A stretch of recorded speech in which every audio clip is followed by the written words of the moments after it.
ስሜ ሳሙኤል ባህሩ ባላለው የመጣው ተወሎ ከተማ ነው። 2010 በብዴት ታስሬ አዋሳ ከተማ በቴሌቪዥን እሱን አይቼ ሰው ይዞኝ ነው የመጣው። አብጃለሁ፣ ተቀውሻለሁ፣ ልብሴን አቃጥያለሁ። ከዛ በኋላ እሱ ጋር ተመጣው በኋላ አጋንንት ተኔ ላይ ጮሆ ሄደ። ከዛ በኋላ ሸሚዟን ይዤ ሄድኩኝ። ከዛ በኋላ ተፈወስኩ። ከዛ እስራት ሁሉ ነጣ ወጣሁ። አሁን ደግሞ በእግዚአብሔር ፊት ከቀብቼ እያገለገልኩ ነው። ከዚህ በላይ እግዚአብሔርን አመስግኑት። ሃሌሉያ።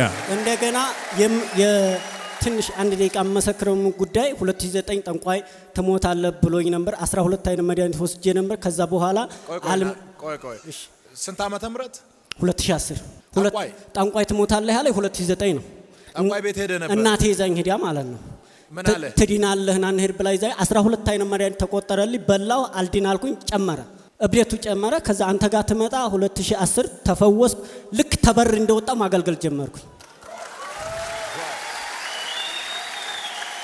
ጠንቋይ እንደምትሞት ነው የነገረኝ። አዎ። ከዛ በኋላ 2013 ደግሞ ሄድኩና ያንተ ቤት ይሞታል አልኩት።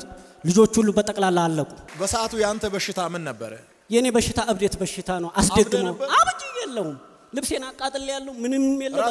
ራቁቴን ነው የምራመደው። ሰው አስሮ አንድ ወላይታ አበበች የምትባል ናት ይዛኝ የመጣችው አንተ ጋር እና ይዤ ሄዳለሁ። ይሄን ቴሌቪዥን አየሁ አለችኝ። አዎ አየሁት አልኩት።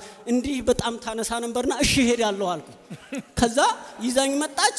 ወዳው እንደዚህ ጉባኤ እየጠለይክ ነበር። ጮህ ወጣ። ከዛ በኋላ በቃ ነጣ ወጣው። በተሰብ እየመሰከርኩ አማራ ክልል ያሉ ያቁኛል፣ በብዴት ያቁኛል። በጣም ኃይለኛ ልጅ ነበርኩኝ። እግዚአብሔር ፈቶኝ አሁን ቲመቱኝ ማለት መታማ አሁን እሺ ነው የምለው። ኃይለኛ ነበርክ? በጣም ኃይለኛ በጣም አደገኛ ነበርክ? ዱለኛ ነበርኩኝ። አሁን ግን ሲመቱ እሺ ትላለህ? እሺ እላለሁ። ያው እኔ ብየቴን መንፈስ ቅዱስ ያዝናል፣ ሄዶ ክርሽም ይላሉ። ዋው! በጣም እቅማለሁ፣ አጤሳለሁ፣ ቡና ቤት እገባለሁ፣ በጣም ረብሻለሁ። ተጠጣው በኋላ በአፋር ክልል ዙሪያ ላይ በጣም ረብሻለሁ። አፋሮች ግን አይነኩኝም። ያው ዱለኛም ስለሆንኩኝ አብዷል ነው የሚሉት፣ አይነኩም። ጌታ አሳብዶታል። በቃ ይሄ በቃ ተውት ብለው ያልፋሉ። የእግዚአብሔር አሰጣጥለውን እንዲያልሞት እግዚአብሔር ጠብቆኝ እስካሁን ተቀብቼ እያገለገልኩ ነው። እየደከምኩ እዚህ ድረስ ደርሻለሁ። በእግዚአብሔር ሰው ፊት እንዲቆም በጣም እግዚአብሔር ረድቶኝ የዛሬ ሳምንት ሮብ ቀን መጥቼ ነበር፣ አጣሁ። ዛሬም እዚቹ ቆይቼ እቺን ቃል ለመስጠት መጥቻለሁ። ጌታ ይባረክ። አባት ሆይ በጌታ በኢየሱስ ክርስቶስ ስም ይሄንን ሰው እባርካለሁ። አሜን። ዘመኑ ላይ ቃልን አውጃለሁ። አሜን። ስልጣን ባለው ቃል ሌባዲያስ የስ ስሜ አባጣ ሰው ባላለው የመጣሁት ከወልዲያ ከተማ ነው። 2011 መጥቼ በደም ካንሰር የተያዘች ልጅ አለች ሲባል አጋንንቱ ወርቆ ከደም ካንሰር ነፃ ወጥቻለሁ። እዚህ ቤት ሁለተኛ እንደገና ደግሞ ከዚህ ዘይት ይዤ ሂጄ 7 ዓመት ማስትሬሽን ማየት አልችልም፣ ልጅ መውለድ አልችልም። ያንን ዘይቱን በእምነት ቤት ወስጄ ጠጥቼ ወዳውኑ የሆነ ነገር በቃ አስምጦኝ ብቻዬን ጌታ ሆይ አንተ እርዳኝ እያልኩ ከዛ ከማህፀኔ ሲወጣየው ከዛ በኋላ ግን እግዚአብሔር የተመሰገነ ይሁን።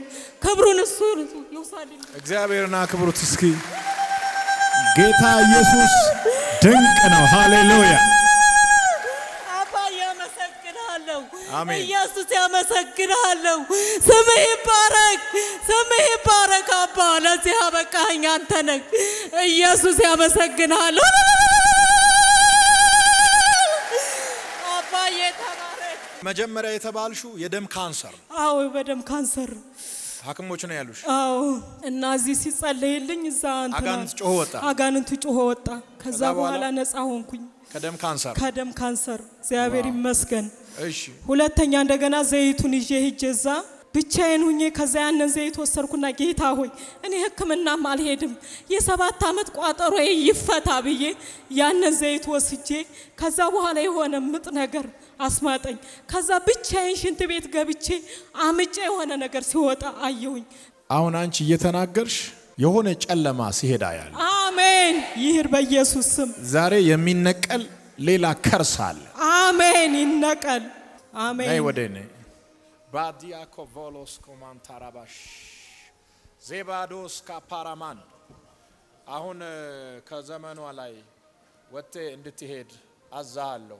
የዘንዶ መንፈስ ተጠምጥም ያለው ይላል። አየሁ እኔ ምን እያረካት ነው? ሕይወቷን አበላሽቻለሁ። ሁሉም ነገሯን አበላሽቻለሁ። ሌላ ምን እያረካት ነው? በቃ ሁሉን ነገሯን አበላሽቻለሁ። ከዚህ በኋላ ምን ለማድረግ ነው ያሰብከው? ምን ልታረግ? ብቻ ለመጣል ነው የምፈልገው። እኔ እኮ ስትመሰክር አያለሁ። መንፈስን የመለየት ስልጣን ተሰጥቶኛል። የማባረር ብቻ አይደለም። መንፈስ እዚህ መድረክ መስክሮ አይሄድም። ትለያለህ። እኛ ውስጥ ያለው መንፈስ ሲያወራ ይለያል፣ ስካን ያደርጋል። ትክክል ያልሆነውን አያሳልፍም፣ ይገድባል። ምን ሆንክ አሁን? ተቃጠልኩ። ልትሄድ ነበር ወይ? አዎ። ወይኔ ወይኔ! ምንድን ነው ያጋጠመህ? ትዳሯን አፍርሻለሁ። እንዳትወልድ አድርጌያለሁ። ቤተሰብ ጋር እንዳትቀመጥ አድርጌያለሁ። ብቻዋን አንከራትቻታለሁ። እንዴት ነው እንዳትወልድ ያልክ? ማህፀኗን ዘግቻለሁ። ውይ ውይ! ማህፀኗን ዘግተሃል? አዎ። በኃይል 3 ጊዜ ጮኸ። ማህፀኗን ለቀህ ሂድ። 2 ለመጨረሻ ጊዜ ጮኸ ሂድ። ክብር ለታ ለኢየሱስ። ማየ ነይ፣ እንኳን መጣሽ። ዛሬ ያንቺ ቆየኝ አባቴ፣ እወድሃለሁ። እግዚአብሔር ዘመንን ይባርከው፣ አገልግሎት ይባረክ። እስከ ዛሬ ጠብቄ ነበር። እግዚአብሔር ግን ለዚች ቀን ስላበቃኝ አመሰግነዋለሁ። በቃ ተሰበረ እኮ የቤተሰብ መርገም ተሰበረ። አሜን። ሐዘን ተሰበረ። አሜን። መካንነት ተሰበረ። አሜን። በሽታ ተሰበረ። አሜን። ሰይጣናዊ ኃይል ተሰበረ። አሜን። ሞት ተሰበረ። አሜን። መተት ተሰበረ። አሜን። ድግምት ተሰበረ። አሜን። ኃይል ባንቺ ላይ